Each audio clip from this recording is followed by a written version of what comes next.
ಸೊಸೆಯ ಬೋನಾಲು. ಸೊಸೆ ಅನಾಮಿಕಾ ಮನೆಯನ್ನು ಕ್ಲೀನ್ ಮಾಡ್ತಾ ಇರುವಾಗ ಹಾಲ್ನಲ್ಲಿ ಟೀಪಾಯ್ ಮೇಲಿರುವ ಅತ್ತೆಯ ಶಾರದಳ ಸೆಲ್ ಫೋನ್ ರಿಂಗ್ ಆಗುತ್ತೆ. ಅತ್ತೆ, ನಿಮ್ ಫೋನ್ ರಿಂಗ್ ಆಗ್ತಾ ಇದೆ. ಕಿಚನ್ ನಲ್ಲಿರುವ ಶಾರದಾ ಆ ಮಾತನ್ನು ಕೇಳಿ, ಯಾರು ನೋಡು ಸೊಸೆ. ಸರಿ ಅತ್ತೆ. ಅನಾಮಿಕಾ ಬಂದು ನೋಡುತ್ತಾಳೆ. ಸುಮತಿ ಕಾಲಿಂಗ್ ಅಂತ ಇರುತ್ತೆ. ನಾದಿನಿ ಫೋನ್ ಮಾಡ್ತಾ ಇದ್ದಾಳೆ, ಮತ್ತೆ ತವ್ರ ಮನೆಯಿಂದ ಏನ್ ತಗೊಂಡೋಗ್ಬೇಕೋ ಏನೋ ಅಂದುಕೊಳ್ಳುತ್ತಾಳೆ. ಶಾರದಗೆ ಕೇಳಿಸುವ ಹಾಗೆ, ಅತ್ತೆ, ಸುಮತಿ ಫೋನ್ ಮಾಡ್ತಾ ಇದ್ದಾಳೆ. ವಿಷಯ ಏನು ತಿಳ್ಕೊಳ್ಳಿ ಸೊಸೆ, ನಾನು ಸಾರಿಗೆ ಉಪ್ಪು ಖಾರ ಹಾಕ್ತಾ ಇದ್ದೀನಿ. ಸರಿ ಅತ್ತೆ ಎಂದು ಸುಮತಿ ಕಾಲನ್ನ ರಿಸೀವ್ ಮಾಡ್ಕೋತಾಳೆ ಅನಾಮಿಕಾ. ಹಲೋ ಸುಮತಿ, ನಾನು ಅತ್ತಿಗೆ ಮಾತಾಡ್ತಾ ಇದ್ದೀನಿ. ತನ್ನ ಅತ್ತೆಯ ಮನೆಯಲ್ಲಿರುವ ಸುಮತಿ ಆನಂದದಿಂದ, ಚೆನ್ನಾಗಿದೀಯಾ ಅತ್ತಿಗೆ? ಚೆನ್ನಾಗಿದ್ದೀನಿ ಸುಮತಿ, ನಿಮ್ಮನೇಲಿ ಎಲ್ರು ಚೆನ್ನಾಗಿದ್ದಾರಾ? ನಾವೆಲ್ರೂ ಚೆನ್ನಾಗಿದ್ದೀವಿ ಅತ್ತಿಗೆ. ಅಮ್ಮ ಇಲ್ವಾ? ಕಿಚನ್ ಅಲ್ಲಿ ಇದ್ದಾಳೆ ಸುಮತಿ, ಸಾರಲ್ಲಿ ಉಪ್ಪು ಖಾರ ಹಾಕ್ತಾ ಇದ್ದಾಳೆ. ಆಮೇಲೆ ಮಾಡು ಅಂತ ಹೇಳ, ಈಗ್ಲೇ ತಗೊಂಡೋಗಿ ಕೊಡ್ಲಾ? ಈಗ್ಲೇ ತಗೊಂಡೋಗಿ ಕೊಡು ಅತ್ತಿಗೆ, ನಾನು ಅಮ್ಮನ ಹತ್ರ ಒಂದು ಮುಖ್ಯವಾದ ವಿಷಯದ ಬಗ್ಗೆ ಮಾತಾಡ್ಬೇಕು. ಸರಿ ಸುಮತಿ, ಅಂದ್ರೆ ಲೈನಲ್ಲಿರು, ತಗೊಂಡೋಗಿ ಕೊಡ್ತೀನಿ. ಅನಾಮಿಕಾ ಫೋನ್ ಹಿಡಿದುಕೊಂಡು ಕಿಚನ್ ನಲ್ಲಿರುವ ಶಾರದಳ ಹತ್ರ ಬರ್ತಾಳೆ. ಅತ್ತೆ, ಸುಮತಿ ನಿಮ್ ಜೊತೆ ಏನೋ ಮುಖ್ಯವಾದ ವಿಷಯದ ಬಗ್ಗೆ ಮಾತಾಡ್ಬೇಕು ಅಂತ ಇದ್ದಾಳೆ. ಸರಿ ಕೊಡು. ಅನಾಮಿಕಾ ಫೋನ್ ಕೊಟ್ಟು ಹೊರಟು ಹೋಗುತ್ತಾಳೆ. ಹೇಳಮ್ಮ, ಏನೋ ಮುಖ್ಯವಾದ ವಿಷಯ? ಅಮ್ಮ, ಅವರಿಗೆ ಪ್ರಮೋಷನ್ ಬಂದಿದೆ ಎಂದು ಹೇಳುತ್ತಲೇ ಶಾರದಾ ಸಂತೋಷ ಪಡುತ್ತಾಳೆ. ಎಂತ ಶುಭವಾರ್ತೆ ಹೇಳಿದೆ ತಾಯಿ, ಅಳಿಯಂದ್ರಿಗೆ ಪ್ರಮೋಷನ್ ಬಂತ, ಬಹಳ ಸಂತೋಷ. ನಾನು ಈ ಸಾಯಂಕಾಲ ನಿನಗೆ ಫೋನ್ ಮಾಡೋಣ ಅನ್ಕೊಂಡಿದ್ದೆ ತಾಯಿ. ಏನಮ್ಮ, ಮತ್ತೆ ಅದಕ್ಕೆ ಶುಭವಾರ್ತೆ ಹೇಳಿದ್ಲಾ? ಇಲ್ಲಮ್ಮ, ಈ ಭಾನುವಾರ ಬೋನಾಲು ಮಾಡ್ತಾ ಇದ್ದೀವಿ. ನಿಮ್ಮ ಅತ್ತೆ ಜೊತೆ ನೀನು ಕೂಡ ಎಲ್ರು ಬನ್ನಿ. ಮೇಲಾಗಿ ಅಳಿಯಂದ್ರಿಗೆ ಪ್ರಮೋಷನ್ ಬಂದಿದೆ, ಎಲ್ರು ಸೇರಿ ಇಲ್ಲೇ ಹಬ್ಬ ಮಾಡ್ಕೊಳ್ಳೋಣ. ನಮ್ಮ ಅತ್ತೆಗೆ ಫೋನ್ ಕೊಡ್ತೀನಿ, ಅತ್ತೆಗೆ ಹೇಳಮ್ಮ. ಕೊಡು ತಾಯಿ, ಈಗ್ಲೇ ಹೇಳ್ತೀನಿ. ಸುಮತಿ ತನ್ನ ಅತ್ತೆ ಮಂಗಮ್ಮನ ಹತ್ರ ಹೋಗ್ತಾಳೆ. ಆಗ ಮಂಗಮ್ಮ ತನ್ನ ಬೆಡ್ ಮೇಲೆ ಕೂತ್ಕೊಂಡು ರಾಮಾಯಣ ಓದ್ತಾ ಇರ್ತಾಳೆ. ಅತ್ತೆ, ನಮ್ಮಮ್ಮ ನಿಮ್ ಜೊತೆ ಮಾತಾಡ್ಬೇಕು ಅಂತ ಫೋನ್ ಮಾಡಿದ್ದಾರೆ. ವಿಷಯ ಏನು ಸೊಸೆ? ನಮ್ಮ ಅಮ್ಮ ಅವರು ಈ ಭಾನುವಾರ ಬೋನಾಲು ಮಾಡ್ತಾರಂತೆ, ನಮ್ಮನ್ನು ಕೂಡ ಬಾ ಅಂತ ಕರೆಯೋಣ ಅಂತ ಫೋನ್ ಮಾಡಿದ್ರು. ನೀನು ಇಲ್ಲಿಂದ ಹೊರಟು ಹೋಗಿ ಬರ್ತೀನಿ ಅಂತ ಹೇಳು, ಹೋಗು. ಸುಮತಿ ತಕ್ಷಣ ಹಾಲೊಳಗೆ ಬರುತ್ತಾಳೆ. ನಿಮ್ಮ ಅತ್ತೆ ಹೇಳಿದ ಕೇಳಿಸ್ತಮ್ಮ ತಾಯಿ, ಎಲ್ರು ಸೇರಿ ಭಾನುವಾರ ಬಂದ್ಬಿಡಿ, ಎಲ್ರು ಸೇರಿ ಬೋನಾಲು ಮಾಡ್ಕೊಳ್ಳೋಣ. ಹಾಗೆ ಬರ್ತೀನಿ ಅಮ್ಮ. ಸುಮತಿ ಫೋನ್ ಇಡುತ್ತಾಳೆ. ಆ ದಿನ ರಾತ್ರಿ ಶಾರದಳ ಕುಟುಂಬವೆಲ್ಲವೂ ಕೂತ್ಕೊಂಡು ಅನ್ನ ತಿನ್ನುತ್ತಾ ಇರ್ತಾರೆ. ಪ್ರಸಾದ್ ಮುದ್ದಿನ ಮೊಮ್ಮಗಳು ಭವ್ಯಂಗೆ ತಿನ್ನಿಸ್ತಾ ಇರ್ತಾನೆ. ಏನು ಅಂದ್ರೆ, ಮಗು ರಮೇಶು, ಸೊಸೆ, ನಾನು ನಿಮ್ಮೆಲ್ಲರಿಗೂ ಒಂದು ಒಳ್ಳೆ ವಿಷಯ ಹೇಳ್ತಾ ಇದ್ದೀನಿ. ಏನು? ನಮ್ಮ ಅಳಿಯಂದ್ರಿಗೆ ಪ್ರಮೋಷನ್ ಬಂದ ವಿಷಯನೇ ಅಲ್ವಾ ಶಾರದಾ? ಓಹೋ, ಅಳಿಯಂದ್ರ ನಿಮಗೆ ಫೋನ್ ಮಾಡಿ ಹೇಳ್ಬಿಟ್ರಾ? ಭಾವ ನಂಗ್ ಕೂಡ ಫೋನ್ ಮಾಡಿ ತನಗೆ ಬಂದ ಪ್ರಮೋಷನ್ ಬಗ್ಗೆ ಹೇಳಿದ್ದಾರೆ. ಬಹಳ ಸಂತೋಷಪ್ಪ, ಎಲ್ರು ಕೇಳಿ. ಈ ಭಾನುವಾರ ನಾವು ಬೋನಾಲು ಮಾಡ್ತಾ ಇದೀವಿ. ಹಾಗೆ ಮಗಳು, ಅಳಿಯಂದ್ರು, ಅವ್ರ ಅತ್ತೆ ಕೂಡ ಫೋನ್ ಮಾಡಿ ಹೇಳಿದೀನಿ. ಅವರು ಕೂಡ ಬರ್ತೀನಿ ಅಂತ ಹೇಳಿದ್ದಾರೆ. ಬೇಕಾದ ಏರ್ಪಾಟೆಲ್ಲ ನಾವು ಮಾಡ್ಕೋಬೇಕು. ಅಯ್ಯೋ, ಹಾಗೆ ಆಗ್ಲಿ ಶಾರದಾ, ಮಗಳು ಅಳಿಯಂದ್ರು ಕೂಡ ಬರ್ತಾ ಇದ್ದಾರೆ. ಬೋನಾಲು ಹಬ್ಬ ಬಹಳ ಸಂಭ್ರಮದಿಂದ ನಡೆಯುತ್ತೆ. ಹಾಗೆ ನಡೆಯೋ ಹಾಗೆ ನಾನು ನನ್ನ ಮೊಮ್ಮಗಳು ನೋಡ್ಕೋತೀವಿ. ಹಾಗೆ ತಾತಯ್ಯ, ಈ ಭಾನುವಾರ ನಮ್ಮಮ್ಮ ಬೋನಮ್ಮ ಎತ್ಕೊತಾಳೆ ಅನ್ನೋ ಮಾತು. ಹೌದು ಮೊಮ್ಮಗಳೇ, ಈ ಭಾನುವಾರ ಬೋನಾಲು ಜಾತ್ರೆ ನಡೆಯುತ್ತೆ. ಅಜ್ಜಿ, ನಂಗೆ ಬೋನಾಲು ಬಗ್ಗೆ ಹೇಳ್ತೀಯಾ? ಹೋದ ವರ್ಷ ಹೇಳಿದ್ನಲ್ಲ ಮೊಮ್ಮಗಳೇ. ಮರ್ತೋದೆ ಅಜ್ಜಿ, ಈಗ ನಂಗೆ ತಿಳ್ಕೋಬೇಕು ಅಂತಿದೆ. ಭವ್ಯ, ಈಗ ಆಗಲ್ಲ. ಈ ಭಾನುವಾರ ನಾವು ಬೋನಾಲು ಮಾಡ್ತೀವಲ್ಲ, ಆಗ ಹೇಳ್ತೀನಿ, ಸರಿನಾ? ಈಗ್ಲೇ ಹೇಳ್ಬೋದಲ್ಲ ಅಜ್ಜಿ? ಹೌದು ಶಾರದಾ, ಭವ್ಯ ಅಷ್ಟೆಲ್ಲ ಕೇಳ್ತಾ ಇದ್ರೆ ಹೇಳ್ಬಹುದಲ್ಲ. ಭವ್ಯ, ಮೊದ್ಲು ಅನ್ನ ತಿನ್ನು, ಮಲ್ಗುವಾಗ ವಿವರವಾಗಿ ಹೇಳ್ತೀನಿ ಎಂದು ಹೇಳುತ್ತಲೇ ಎಲ್ಲರೂ ತಿನ್ನುತ್ತಾ ಇರುತ್ತಾರೆ. ಹಾಗೆ ಸಮಯ ಕಳೆಯುತ್ತಾ ಇರುತ್ತದೆ. ಸುಮತಿ ತನ್ನ ಗಂಡ ಪ್ರಕಾಶನ ಜೊತೆ ಸೇರಿ ಬೆಡ್ ಮೇಲೆ ಕೂತ್ಕೊಂಡಿರ್ತಾಳೆ. ಏನು ಅಂದ್ರೆ, ನಮ್ಮ ಅಮ್ಮ ಅವರು ಫೋನ್ ಮಾಡಿದ್ರು, ಈ ಭಾನುವಾರ ಬೋನಾಲು ಮಾಡ್ತಾ ಇದ್ದಾರಂತೆ, ನಾವು ಹೋಗ್ಬೇಕು. ಅತ್ತೆ ಜೊತೆ ಅಮ್ಮ ಫೋನಲ್ಲಿ ಹೇಳಿದ್ದಾರೆ ಆಲ್ರೆಡಿ. ಹಾ, ಇನ್ನು 2 ದಿನ ಇದೆ ಇಲ್ಲ ಸುಮತಿ, ಹೋಗೋಣ ಬಿಡು ಎಂದು ಇಬ್ಬರು ಮಾತನಾಡಿಕೊಳ್ಳುತ್ತಾ ಇರುತ್ತಾರೆ. ಶಾರದಳ ಕುಟುಂಬ ತಣ್ಣನೆಯ ಗಾಳಿಗೆ ಮನೆಯವರೆಗೆ ಕೂತ್ಕೊಂಡು ಬೋನಾಲು ಬಗ್ಗೆ ಮಾತನಾಡಿಕೊಳ್ತಾ ಇರ್ತಾರೆ. ಮೊಮ್ಮಗಳೇ, ಈ ಬೋನಾಲು ಅನ್ನುವುದು ತೆಲಂಗಾಣ ರಾಜ್ಯದಲ್ಲಿ ಮುಖ್ಯವಾಗಿ ಹೈದರಾಬಾದ್ ಹಾಗೆ ಸಿಕಂದ್ರಾಬಾದ್ ನಗರಗಳಲ್ಲಿ ನಡೆಯುತ್ತೆ ಅನ್ನೋ ಮಾತು. ಇದೊಂದು ಪ್ರಸಿದ್ಧವಾದ ಹಬ್ಬ. ಶಾರದಾ, ಈ ಬೋನಾಲು ಯಾವಾಗ ಶುರುವಾಯ್ತು ಅಂತ ಕೂಡ ಹೇಳು. ನನಗೆ ತಿಳಿದ ಹಾಗೆ ಒಂದರ ನಂತರ ಒಂದು ಹೇಳ್ತೀನಿ ರೀ. ಏನಾದ್ರೂ ತಪ್ಪಾಗಿ ಹೇಳ್ತೀನಿ ಅಂದ್ರೆ ನೀವು ನನಗೆ ತಕ್ಷಣ ಹೇಳಿ. ಸರಿ ಶಾರದಾ. ಭವ್ಯ, ಈ ಬೋನಾಲು ಹಬ್ಬ 18ನೇ ಶತಮಾನದಲ್ಲಿ ನಡೀತು ಅಂತ. ಅದಕ್ಕೆ ಕಾರಣ 1813ರಲ್ಲಿ ಕಾಲಾಂತಕವಾದ ಪ್ಲೇಗ್ ವ್ಯಾಧಿ ಬಹಳ ಹಬ್ಬುತ್ತಾ ಇದ್ರೆ ಉಜ್ಜಯಿನಿಯಲ್ಲಿರುವ ಸೈನಿಕ ಬೆಟಾಲಿಯನ್ಗೆ ಸೇರಿದ ಸೈನಿಕರು ರಕ್ಷಣೆಗಾಗಿ ಅಂತ ಮಹಾಕಾಳಿಯನ್ನ ಪ್ರಾರ್ಥಿಸಿದ್ರಂತೆ. ನನಗೆ ನಮ್ಮತ್ತೆ ಹೇಳಿದ್ರು ಈ ವಿಷಯ. ಅಷ್ಟೇ ಅಲ್ವರಿ? ಹೌದು ಶಾರದಾ, ಬೋನಾಲು ಅನ್ನೋದು ಮಹಾಕಾಳಿ ಅಮ್ಮನವರಿಗೆ ಭಕ್ತಿಯಿಂದ ನಾವೆಲ್ಲರೂ ಸಮರ್ಪಿಸುವ ನೈವೇದ್ಯ ಅನ್ನೋ ಮಾತು. ಹೈದರಾಬಾದಲ್ಲಿ ಜಗದಾಂಬಿಕಾ ಅಮ್ಮನವರ ಆಲಯ ಅತಿ ಪುರಾತನವಾಗಿದ್ದ ಎಂದು ಪ್ರಸಿದ್ಧಿಯಾಗಿದೆ. ಅದಕ್ಕೆ ಇಲ್ಲಿಯೇ ಮೊದಲ ಬೋನಾಲು ಪ್ರಾರಂಭಿಸುತ್ತಾರೆ. ಎರಡನೆಯದು ಬಲ್ಕಂಪೇಟೆ ರೇಣುಕಾ ಯಲ್ಲಮ್ಮನ ಗುಡಿಯಲ್ಲಿ. ಮೂರನೇ ಬೋನಾಲು ಸಿಕಂದ್ರಾಬಾದ್ನಲ್ಲಿ ಉಜ್ಜಯಿನಿ ಮಹಾಕಾಳಿ ಆಲಯದಲ್ಲಿ ಶುರು ಮಾಡ್ತಾರೆ. ಮತ್ತೆ ಅಜ್ಜಿಯವರ ಮನೇಲಿ ಕೂಡ ನಡೆಯುತ್ತೆ ಅಲ್ವಾ ಅಜ್ಜಿ? ಮೊಮ್ಮಗಳೇ, ತೆಲಂಗಾಣ ಸಂಪ್ರದಾಯಕ್ಕೆ ಸೇರಿದ ಬೋನಾಲನ್ನು ಹೆಂಗಸರೇ ತಯಾರು ಮಾಡ್ಕೋತಾರೆ. ಊರಿನಲ್ಲಿರುವ ಜನರೆಲ್ಲ ಬೋನಾಲು ಮಾಡ್ಕೊಂಡು ತಮ್ಮ ಕುಟುಂಬವನ್ನು ಸುಖ ಸಂತೋಷದಿಂದ ಕಾಪಾಡಬೇಕು ಅಂತ ತಮಗೆ ಯಾವ ಆಪತ್ತು ಬರಬಾರದು ಎಂದು ಕೋರಿಕೊಳ್ಳುತ್ತಾ ಗ್ರಾಮ ದೇವತೆಯಾದ ಪೋಚಮ್ಮ, ಯಲ್ಲಮ್ಮ, ಮೈಸಮ್ಮ, ಬಾಲಮ್ಮ, ದೊಡ್ಡಮ್ಮ, ಮುತ್ಯಾಲಮ್ಮ, ಮಹಾಕಾಳಿ ಅಮ್ಮನವರಿಗೆ ಬೋನಾಲು ಮಾಡಿಕೊಂಡು ಅರಿಶಿನ, ಕುಂಕುಮ, ಸೀರೆಗಳು, ಊಟ, ನೈವೇದ್ಯ ಜೊತೆ ಹರಕೆ ಸಲ್ಲಿಸ್ತಾರೆ ಎಂದು ಹೇಳುತ್ತಾ ಇರುವಾಗ ಭವ್ಯ ಮಲಗಿಕೊಳ್ಳುತ್ತಾಳೆ. ಅನಾಮಿಕಾ ಕೂತ್ಕೊಂಡು ನಿದ್ರೆ ಹೋಗ್ತಾ ಇರ್ತಾಳೆ. ಮಲ್ಕೊಳ್ಳೋಣ ಬನ್ನಿ ಎಲ್ಲ ಹೋಗಿ ಎಂದು ಹೇಳಿದ ನಂತರ ಎಲ್ಲರೂ ಹೋಗಿ ಮಲಗುತ್ತಾರೆ. ಇನ್ನು ಆ ದಿನ ಭಾನುವಾರ. ಶಾರದಳ ಕುಟುಂಬ ಬೋನಾಲು ಮಾಡುತ್ತಿರುವ ದಿನ. ಮಗಳು ಸುಮತಿ, ಅಳಿಯ ಪ್ರಕಾಶ್, ಬೀಗಿತ್ತಿ ಮಂಗಮ್ಮ ಶಾರದಳ ಮನೆಗೆ ಬರುತ್ತಾರೆ. ಶಾರದಾ ಅವರು ಮರ್ಯಾದೆಯಾಗಿ ಅವರನ್ನು ಆಹ್ವಾನಿಸುತ್ತಾರೆ. ಅವರ ಜೊತೆ ಮಾತನಾಡುತ್ತಾ ಇರುವಾಗ ಅನಾಮಿಕಳ ಅಮ್ಮ, ಅಪ್ಪ ರಾಜಯ್ಯ, ಸುಜಾತರು ಅಲ್ಲಿಗೆ ಬರುತ್ತಾರೆ. ಅನಾಮಿಕಾ, ನಿಮ್ಮ ಅಮ್ಮ ಬಂದಿದ್ದಾರೆ, ಆ ಅಡ್ಗೆ ಕೆಲಸವೇನ ನೋಡು. ಹಾಗೆ ಅತ್ತೆ ಎಂದು ತಾಯಿ ಸುಜಾತನ್ನು ಕರೆದುಕೊಂಡು ಕಿಚನ್ ಒಳಗೆ ಹೋಗುತ್ತಾಳೆ. ಇಷ್ಟರಲ್ಲಿ ಪ್ರಸಾದ್, ರಮೇಶರು ಮೇಕೆಯನ್ನು ತೆಗೆದುಕೊಂಡು ಮನೆಗೆ ಬರುತ್ತಾರೆ.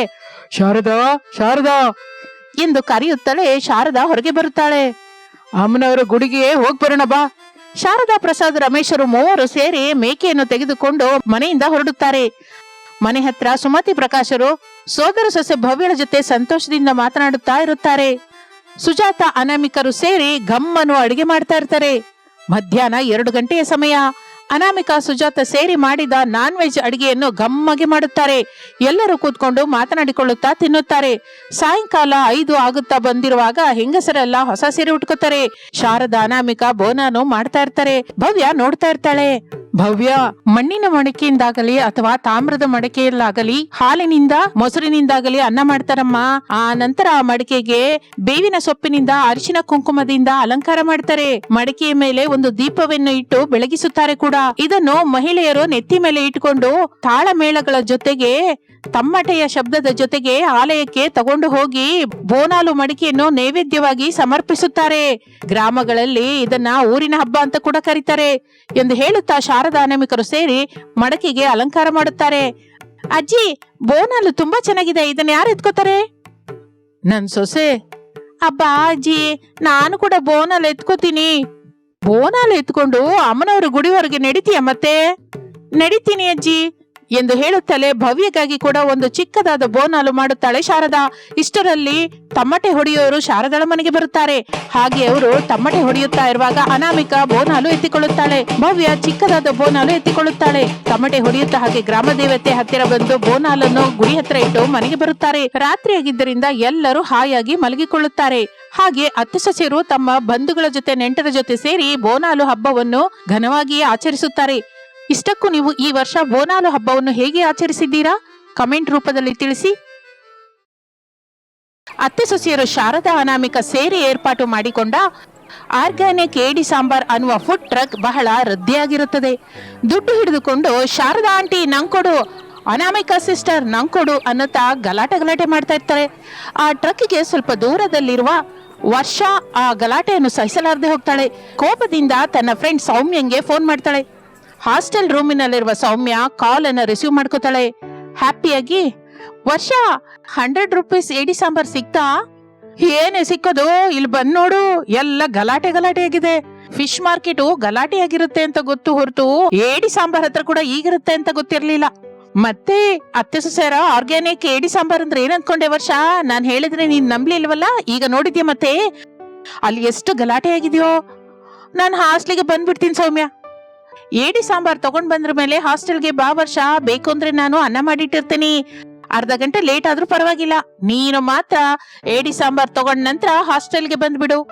ಸೌಮ್ಯ ಫೋನ್ ಇಡುತ್ತಾಳೆ. ಕೋಪದಿಂದ ವರ್ಷ ಸೌಮ್ಯನ್ನು ಬೈದುಕೊಳ್ಳುತ್ತಾ ಅತ್ತೆ ಸೊಸೆಯರ ಆರ್ಗ್ಯಾನಿಕ್ ಏಡಿ ಸಾಂಬಾರ್ ಟ್ರಕ್ ಹತ್ರ ಬರ್ತಾಳೆ.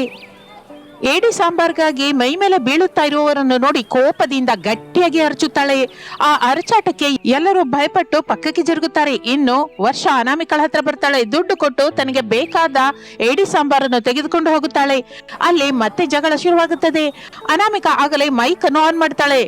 ದಯವಿಟ್ಟು ಗಲಾಟೆ ಮಾಡಬೇಡಿ ಪ್ಲೀಸ್, ಬಿಲ್ ಕೌಂಟರ್ ಹತ್ರ ದುಡ್ಡು ಕಟ್ಬಿಟ್ಟು ಬಿಲ್ ತಗೊಂಡು ಲೈನಲ್ಲಿ ಬನ್ನಿ, ನಿಮ್ಮೆಲ್ಲರಿಗೂ ಇಷ್ಟವಾದ ಏಡಿಗಳ ಸಾಂಬಾರ್ ತಗೊಂಡು ಹೋಗ್ಬೋದು ಎಂದು ಹೇಳುತ್ತಾ ಇರುತ್ತಾಳೆ ಅನಾಮಿಕಾ. ಅತ್ತೆ ಶಾರದಾ ಬಿಲ್ ಮಿಷನ್ ಹಿಡ್ಕೊಂಡು ಕೂತಿರ್ತಾಳೆ. ಎಲ್ಲರೂ ಲೈನ್ ಅಲ್ಲಿ ಹೋಗಿ ದುಡ್ಡು ಕಟ್ಬಿಟ್ಟು ಬಿಲ್ ತಗೊಂಡು ಆ ಬಿಲ್ ಅನ್ನು ಕೌಂಟರ್ ಮೇಲಿರುವ ಅನಾಮಿಕಂಗೆ ಕೊಡ್ತಾ ಇರ್ತಾರೆ. ಅನಾಮಿಕಾ ಅವರಿಗೆ ಏಡಿ ಸಾಂಬಾರ್ ಕಟ್ಟಿ ಕೊಡ್ತಾ ಇದ್ಲು. ಹೀಗೆ ದಿನಗಳು ಕಳೆಯುತ್ತಾ ಇರುತ್ತದೆ. ಅತ್ತೆ ಸೊಸೆಯರು ಶುರು ಮಾಡಿದ ಏಡಿಗಳ ಸಾಂಬಾರ್ ವ್ಯಾಪಾರ ಚೆನ್ನಾಗಿ ನಡೀತಾ ಇರ್ತದೆ. ಬೇಕಾದಷ್ಟು ದುಡ್ಡನ್ನು ಸಂಪಾದಿಸಿ ಕೊಡ್ತಾ ಇರುತ್ತೆ. ಬೆಡ್ರೂಮ್ ಅಲ್ಲಿ ಅತ್ತೆ ಸೊಸೆಯರು ತಮಗೆ ಬಂದ ಲಾಭವನ್ನು ಲೆಕ್ಕ ನೋಡ್ಕೋತಾ ಸಂತೋಷ ಪಡ್ತಾ ಇರ್ತಾರೆ. ಅತ್ತೆ, ನನ್ಗೊಂದು ಐಡಿಯಾ ಬಂದಿದೆ. ನಂಗ್ ಕೂಡ ಒಂದು ಐಡಿಯಾ ಬಂದಿದೆ ಸೊಸೆ. ಅತ್ತೆ, ಮೊದಲು ನನಗ್ ಬಂದ ಐಡಿಯಾದ ಬಗ್ಗೆ ಹೇಳ್ತೀನಿ. ಇಲ್ಲ ಸೊಸೆ, ಮೊದಲು ನನಗ್ ಬಂದ ಐಡಿಯಾದ ಬಗ್ಗೆನೇ ಹೇಳ್ತೀನಿ ಎಂದು ಅತ್ತೆ ಸೊಸೆಯರು ಮಾತಿನ ಜಗಳವಾಡ್ತಾ ಇರ್ತಾರೆ. ಹಾಲಲ್ಲಿ ಕೂತ್ಕೊಂಡು ಟಿವಿ ನೋಡ್ತಾ ಇರುವ ತಂದೆ ಮಗ ಪ್ರಸಾದ್ ರಮೇಶರು ಅತ್ತೆ ಸೊಸೆಯರ ಮಾತುಗಳು ಗಲಾಟೆ ಕೇಳಿ ಓಡಿಕೊಂಡು ಅಲ್ಲಿಗೆ ಬರ್ತಾರೆ. ಅತ್ತೆ ಸೊಸೆಯರು ಅವರನ್ನು ನೋಡಿ ಜಗಳ ನಿಲ್ಲಿಸುತ್ತಾರೆ. ಏನಾಯ್ತು ಮಗನೇ, ಯಾಕಷ್ಟು ಗಾಬರಿಯಿಂದ ಓಡ್ ಬಂದ್ರಿ? ಅದು ನಾನು ಕೇಳ್ತಾ ಇದ್ದೀನಿ ಶಾರದಾ, ನೀವು ಅತ್ತೆ ಸೊಸೆಯರಿಗೆ ಏನಾಯ್ತು? ಯಾಕ ಹಾಗೆ ವಾದ ಮಾಡ್ತಾ ಇದ್ದೀರಾ? ಜಗಳವಿಲ್ಲ, ಏನೂ ಇಲ್ಲ. ಏಡಿ ಸಾಂಬಾರ್ ವ್ಯಾಪಾರದಿಂದ ಬಂದ ದುಡ್ಡನ್ನ ಕೌಂಟ್ ಮಾಡ್ತಾ ಇದ್ದೀವಿ. ನೀವು ಹೋಗಿ ಟಿವಿ ನೋಡ್ಕೊಡಿ ಹೋಗಿ. ಪ್ರಸಾದ್ ರಮೇಶರು ಹಾಲ್ಗೆ ಬರುತ್ತಾರೆ. ಟಿವಿ ನೋಡ್ತಾ ಇರ್ತಾರೆ. ಬೆಡ್ರೂಮ್ ಅಲ್ಲಿ ಅತ್ತೆ ಸೊಸೆಯರು ಮಾತನಾಡಿಕೊಳ್ತಾ ಇರ್ತಾರೆ. ಸೊಸೆ, ಮಾತಿಂದ ನಾವು ಅರ್ಚ್ಕೊಳ್ಳೋದು ಚೆನ್ನಾಗಿರಲ್ಲ. ನನಗ್ ಬಂದ ಐಡಿಯಾ ಹೇಳ್ತೀನಿ, ಕೇಳು. ಹೇಳಿ ಅತ್ತೆ. ನಾವು ದಿನವೂ ಲಂಚ್ ಟೈಮ್ ಅಲ್ಲಿ ಏಡಿಗಳ ಸಾಂಬಾರ್ ಮಾಡ್ತಾ ಇದೀವಲ್ಲ, ಮಾರಾಟ ಚೆನ್ನಾಗಿದೆ. ಆದ್ರಿಂದ ನೈಟ್ ಕೂಡ ಏಡಿ ಸಾಂಬಾರ್ ಮಾಡಿ ಮಾರಿದ್ರೆ ಹೇಗಿರುತ್ತೆ ಹೇಳು? ಅರೆ ವಾ ಅತ್ತೆ, ನಾನು ಕೂಡ ಅದೇ ಆಲೋಚಿಸ್ತಾ ಇದ್ದೀನಿ. ಲಂಚ್ ಟೈಮ್ ಅಲ್ಲಿ ಏಡಿಗಳ ಸಾಂಬಾರ್ ಇಷ್ಟು ಚೆನ್ನಾಗಿ ಮಾರಾಟವಾಗುತ್ತೆ ಅಂತ ಗೊತ್ತಿದ್ರೆ ನೈಟ್ ಕೂಡ ನಾವು ಇಡ್ತೀವಿ ಅಂದ್ಕೊಳ್ಳಿ, ಆಗ ಕೂಡ ಮಾರಾಟವಾಗಬಹುದಲ್ಲ. ನಾನು ಕೂಡ ಆಲೋಚನೆ ಮಾಡಿದ್ದೀನಿ. ಅದೇ ವಿಷಯ ನಿಮಗೆ ಹೇಳ್ಬೇಕು ಅಂತಿದ್ದೆ. ಸರಿ ಕಣೆ ಸೊಸೆ, ಇಬ್ರು ಆಲೋಚನೆ ಚೆನ್ನಾಗೇ ಇದೆ. ನೈಟು ಏಡಿ ಸಾಂಬಾರ್ ಮಾಡಿ ಮಾರಾಟ ಮಾಡೋಣ, ಇನ್ನು ಹೆಚ್ಚು ದುಡ್ಡು ಬರುತ್ತಲ್ಲ. ಆದ್ರೆ ಸೊಸೆ, ನಮ್ಗೇನೋ ಏಡಿಗಳು ಬೇಕು, ಅದ್ರ ಬಗ್ಗೆ ನಾವು ಆಲೋಚಿಸ್ಬೇಕಲ್ಲ. ಏಡಿಗಳಲ್ಲದೆ ನಾವು ನೈಟ್ಗೆ ಏಡಿ ಸಾಂಬಾರ್ ಮಾಡಿ ಹೇಗೆ ಮಾಡ್ತೀವಿ ಹೇಳು? ಹೌದು ಅತ್ತೆ, ನಾವು ನಿಜಕ್ಕೂ ಆ ವಿಷಯನೇ ಮರ್ತೋದ್ವಿ. ಈಗಾಗ್ಲೇ ನಾವು ಆರ್ಗ್ಯಾನಿಕ್ ಏಡಿಗಳ ಸಾಂಬಾರ್ ಅಂತ ಹೇಳಿ ಮಾರ್ತಾ ಇದೀವಿ ಹೊರತು ನಾವು ಮಾಡ್ತಾ ಇರೋದು. ಗಟ್ಟಿಯಾಗಿ ಮಾತಾಡ್ಬೇಡು. ತಂದೆ ಮಗ ಏನಾದ್ರು ಕೇಳಿದ್ರು ಅಂದ್ರೆ ನಾವು ಮಾಡ್ತಾ ಇರುವ ಮೋಸ ಹೊರಗ್ ಬೀಳುತ್ತೆ. ಆಗ ನಾವು ಲಂಚ್ ಟೈಮ್ ಅಲ್ಲಿ ಮಾಡ್ತಾ ಇರುವ ಈ ಏಡಿಗಳ ಸಾಂಬಾರ್ ವ್ಯಾಪಾರ ಮಾಡಲಾರೆವು. ಅಂದ್ರೆ ಅತ್ತೆ, ನಾವು ಮನೆ ಹತ್ರ ಏಡಿಗಳ ಬಗ್ಗೆ ಮಾತಾಡಬಾರ್ದು. ಹೇಗೂ ನಾವು ಬೆಳಗಿನ ಜಾವನೆ ಏಡಿಗಳ ಕೇರ್ ಹತ್ರ ಹೋಗ್ತಾ ಇದೀವಲ್ಲ, ಆಗ ನಾವು ಮಾತಾಡ್ಕೊಳ್ಳೋಣ. ಈಗ ಮಾತ್ರ ನಾನು ಎಲ್ರಿಗೂ ಟೀ ಕೊಟ್ಟು ಬರ್ತೀನಿ. ಅನಾಮಿಕಾ ಅಲ್ಲಿಂದ ಹೊರಟು ಹೋಗುತ್ತಾಳೆ. ಅದೊಂದು ರಾಷ್ಟ್ರೀಯ ರಹದಾರಿ. ರೋಡ್ ಪಕ್ಕದಲ್ಲಿರುವ ಒಂದು ಮರದ ಕೆಳಗೆ ನಿಂತುಕೊಂಡ ಸುದರ್ಶನ್ ಸೆಲ್ ಫೋನ್ ನಲ್ಲಿ ಮಾತನಾಡ್ತಾ ಇರ್ತಾನೆ. ಸುಬ್ಬಯ್ಯ, ಸತ್ತು ಹೋದ್ರು ಪ್ರಾಣದಿಂದಿದ್ರು ಏನಾದ್ರೂ ಪರವಾಗಿಲ್ಲ, ನಮಗೆ ಏಡಿಗಳು ಬೇಕು. ಈಗ ಅದಕ್ಕೆ ಮಾರ್ಕೆಟ್ ಅಲ್ಲಿ ಒಳ್ಳೆ ದರ ಇದೆ. ಸತ್ರು ಬದುಕಿದ್ರು ಪರವಾಗಿಲ್ಲ, ನಮಗೆ ಏಡಿಗಳು ಬೇಕು ಅಷ್ಟೇ. ನಾವು ದಿನವೂ ಭೇಟಿಯಾಗುವ ಜಾಗದಲ್ಲಿ ನಾ ಡ್ರಮ್ ಜೊತೆ ಇದ್ದೀನಿ, ನೀನು ಹಿಡಿದುಕೊಂಡ ಏಡಿಗಳನ್ನ ತಗೊಂಡ್ ಬಾ ಎಂದು ಹೇಳಿ ಫೋನ್ ಇಡುತ್ತಾನೆ ಸುದರ್ಶನ್. ರಾತ್ರಿ 9 ಗಂಟೆಯ ಸಮಯ. ಮನೆಯ ಹೊರಗೆ ನಿಂತುಕೊಂಡು ಶಾರದಾ ಸುದರ್ಶನ್ ಜೊತೆ ಫೋನ್ ಅಲ್ಲಿ ಮಾತಾಡ್ತಾ ಇರ್ತಾಳೆ.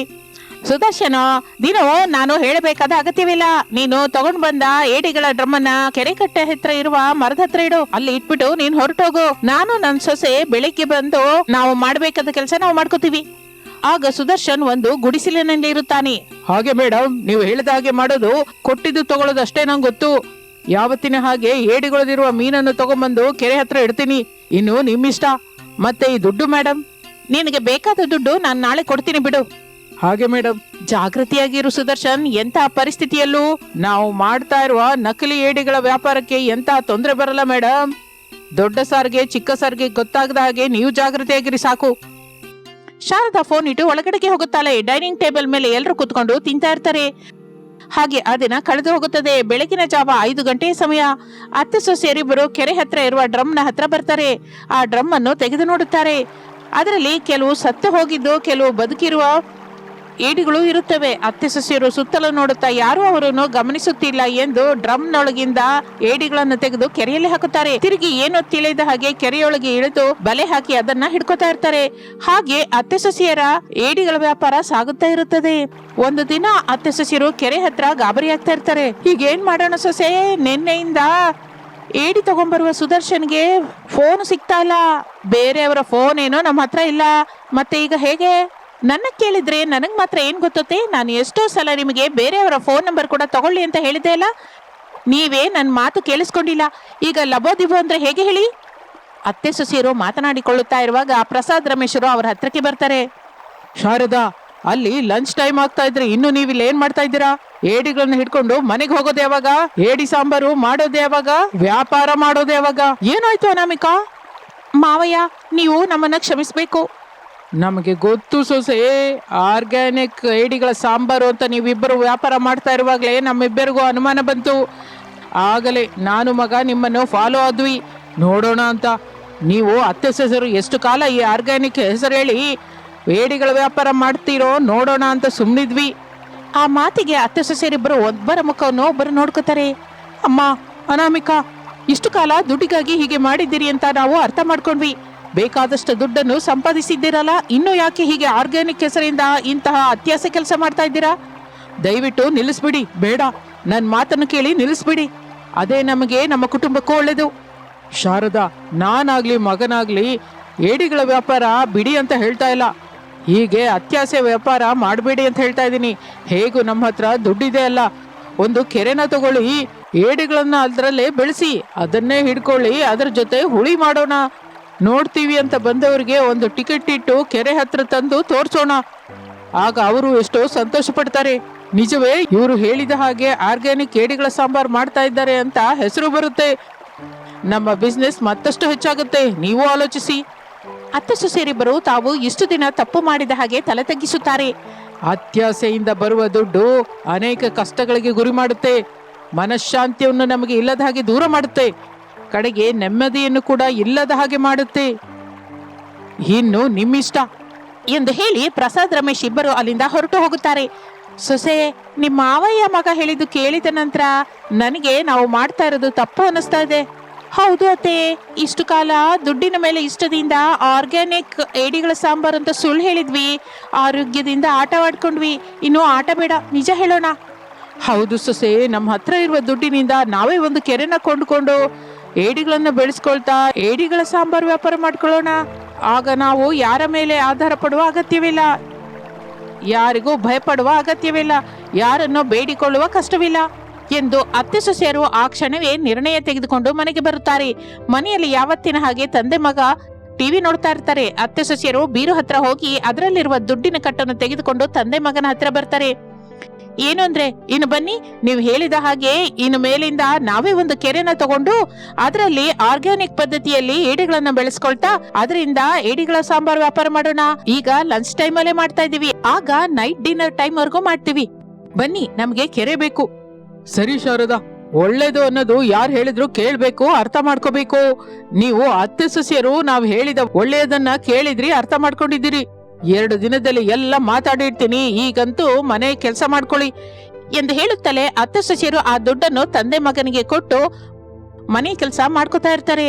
ಒಂದು 3 ದಿನದ ನಂತರ ಒಂದು ಕೆರೆಯಲ್ಲಿ ಅತ್ತೆ ಸೊಸೆಯರು ಏಡಿಗಳನ್ನ ಬೆಳೆಸ್ಕೊತಾ ಇರ್ತಾರೆ. ಹಾಗೆ ಅತ್ತೆ ಸೊಸೆಯರಿಬ್ಬರು ಕೆರೆಯಲ್ಲಿ ಆರ್ಗ್ಯಾನಿಕ್ ಪದ್ಧತಿಯಲ್ಲಿ ಏಡಿಗಳನ್ನು ಬೆಳೆಸುತ್ತಾ ಲಂಚ್ ಟೈಮ್ ಅಲ್ಲದೆ ಡಿನ್ನರ್ ಟೈಮ್ ಅಲ್ಲಿ ಕೂಡ ಸಿಗುವ ಹಾಗೆ ಏಡಿಗಳ ಸಾಂಬಾರ್ ವ್ಯಾಪಾರ ಮಾಡ್ತಾ ಇರ್ತಾರೆ. ಎಲ್ಲರ ಪ್ರೇಮ ಅಭಿಮಾನವನ್ನು ಹೊಂದುತ್ತಾ ಇರ್ತಾರೆ.